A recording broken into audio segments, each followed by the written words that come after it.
श्रद्धेय छात्र छात्री माने अन्वेषण रे पुणी थरे तुम मानक स्वागत करुछि। मु गोपीकृष्ण विश्वाल आशा करुछि ईश्वर कृपारु समस्ते भलरे थिबो। तो पिला माने आजिर वीडियो रे तुम मानक पई एक रचना रहिछि। रचनार शीर्षक होछि छात्र छात्री जीवन रे ग्रीष्म छुट्टीर आवश्यकता।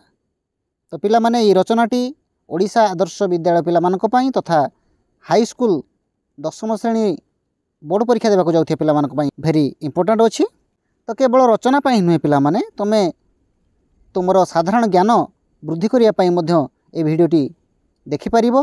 कारण सब वर्ष तो आमको ग्रीष्म छुट्टी मिलुछि, किंतु काहे कि से ग्रीष्म छुट्टी मिले ए कथाटी जदि तुमको केही पचारे ताहले हुए तो तमे तार उपयुक्त उत्तर देई परिबो नाही। आशा करूछि भिडियोटी शेष पर्यंत देखिबो एवं रचना शिखिबा सहित ग्रीष्म छुट्टी तुम मानकर कौन आवश्यक रही से बाबद को मध्य ज्ञान आहरण करि परिबो। तेबे आउ डेरी न करी आस आरंभ करिबा आज वीडियो।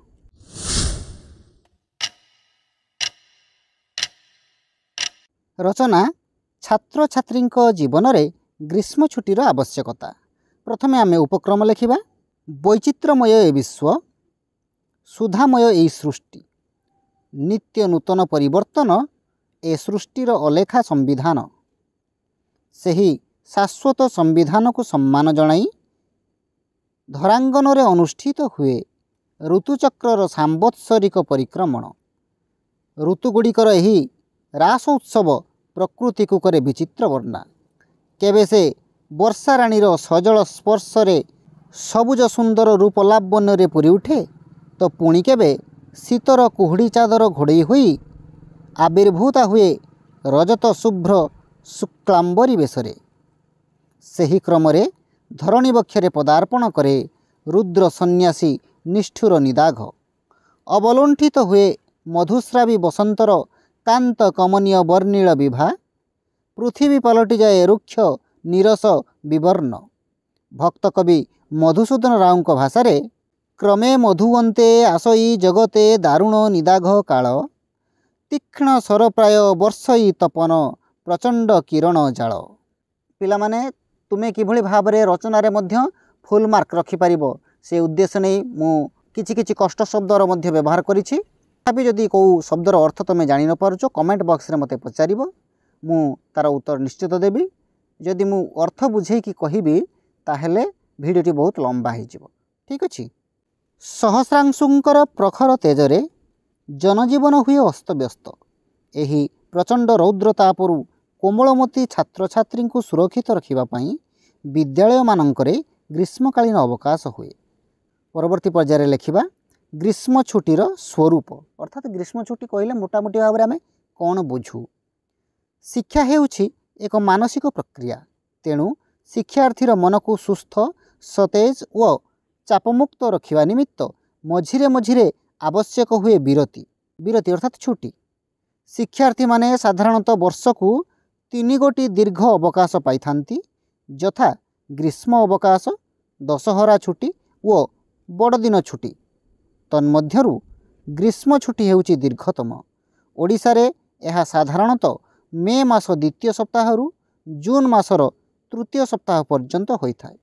प्रत्येक शिक्षार्थी पई एही ग्रीष्म छुट्टी बेस आनंददायक होइथाय। आशा करुछि पिला माने बुझी पारुथिबो। अच्छा, तुमको ग्रीष्म छुट्टी भल लगे कि लगे ना कमेंट बॉक्स रे जणैबो।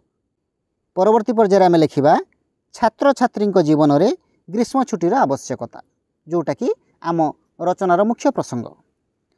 अनेक भावी थांती ग्रीष्म छुट्टी शिक्षार्थी मानक पई समयर अपचय।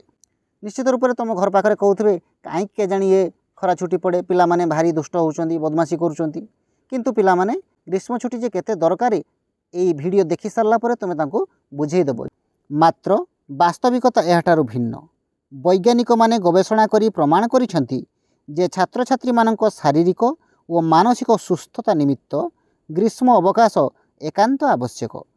शिक्षार्थी माने साधारणतः वार्षिक परीक्षा समय रे कठिन अध्यवसाय करिथांती, तेणु वार्षिक परीक्षा सरीबा परे सेमानंकर मानसिक क्लांति को लाघव करिबा पई आवश्यक होइथाय एक दीर्घ अवकाशर। तुम मैंने सब वार्षिक परीक्षा समय परिश्रम कर तो हाँ राति दिन एक करके पाठ पढ़ राति केतेबेले शुओ पुणी केतेबेले उठी पड़ जना पड़ेनी नाई कि तेणु भारी परिश्रम होता है। अच्छा कठिन परिश्रम कर सारा पर रेस्ट दरकार कि नहीं समस्त को रेस्ट दरकार तो यहीटा हूँ गोटे प्रकार रेस्ट। यह द्वारा सेमानंकर मानसिक चाप ह्रास पाए शरीर और मन फूर्ति रहे फल तांकर शारीरिक और मानसिक कार्यदक्षता वृद्धि पाए। कथारे अछि summer vacation is the perfect time to reset and recharge. जेमिति मोबाइल तुम बहुत समय धरिकी वीडियो देख मोबाइल को परिश्रम है तार चार्ज सरला तो एमती जब कंटिन्यूअस देखी चलो किछ समय पर मोबाइल बैटेरी एम्प्टी हो मोबाइल स्विच ऑफ हो तेणु कौन करा पुणी थे चार्ज रे बसैबा देले आउ किछ समय पर पुणी थे आम व्यवहार करें आम बॉडी आम माइंड मध्य से भाया। अन्य पक्षरे ग्रीष्मर प्रचंड रौद्रता पर छात्र छात्री माने विद्यालय आसिले अंशुघात हेबार विपद रही थाए तेणु एतिकी बेले घरे रहिबा सेमानक पई सुरक्षित अटे। पुनश्च छात्र छात्रींकर सृजनशीलता वृद्धि दिगरे ग्रीष्म छुट्टी बेस उपयोगी साब्यस्त होइथाए। नुआ नुआ स्थान परिभ्रमण द्वारा सेमाने नूतन ज्ञान आहरण करिथांती तांकर चिंता और कल्पना शक्ति विकसित होइथाए दृष्टिभंगी प्रसारित हुए। एही छुट्टी समय रे गतानुगतिक पाठर चाप कम रहुथिबारु पिलामाने सेमानक रुचि अनुजाई विभिन्न कार्य यथा छवि आंकिबा गप बही पढ़िबा खेलिबा नाच गीत शिखिबा इत्यादि करने को समय पाई थांती। एतद्व्यतीत वर्ष जाक पाठ पढ़ारे व्यस्त रही छात्र छात्री माने परिवार सहित समय बिताई पारि नथांती। एही अवकाश सेमानंकु पारिवारिक एवं बंधुबांधव मानक स्नेह श्रद्धा पाइबार सुजोग प्रदान करिथाए। पुनश्च छात्र छात्री माने आत्म अनुशीलन करिबार सुजोग पाती एवं जी जो विषय दुर्बल सही विषय अधिक ध्यान दे पारंती।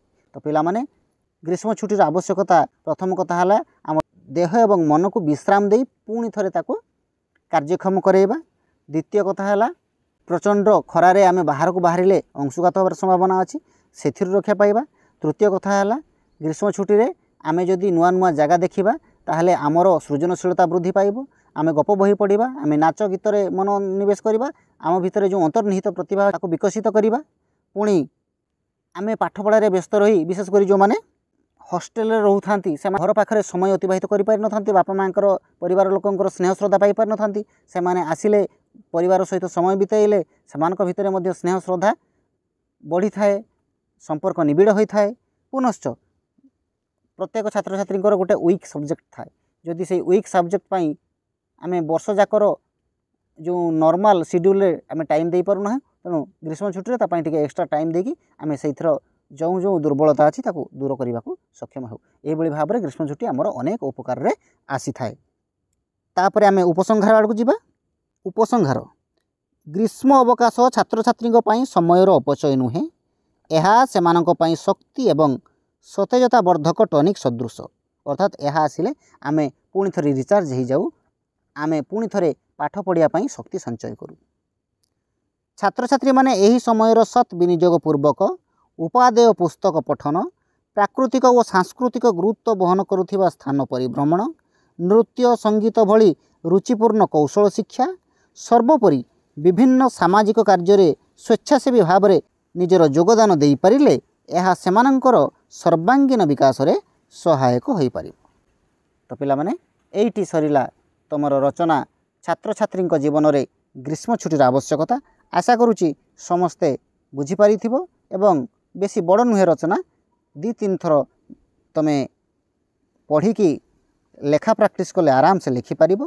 जदि कौन शब्द तुमको अबुझा लगु थाए ताले कमेंट सेक्शन में जनइले मु ताको निश्चित रूप से रिप्लाई देवी। तो भिडियोटी शेष पर्यंत देखि समस्त को धन्यवाद। जय जगन्नाथ।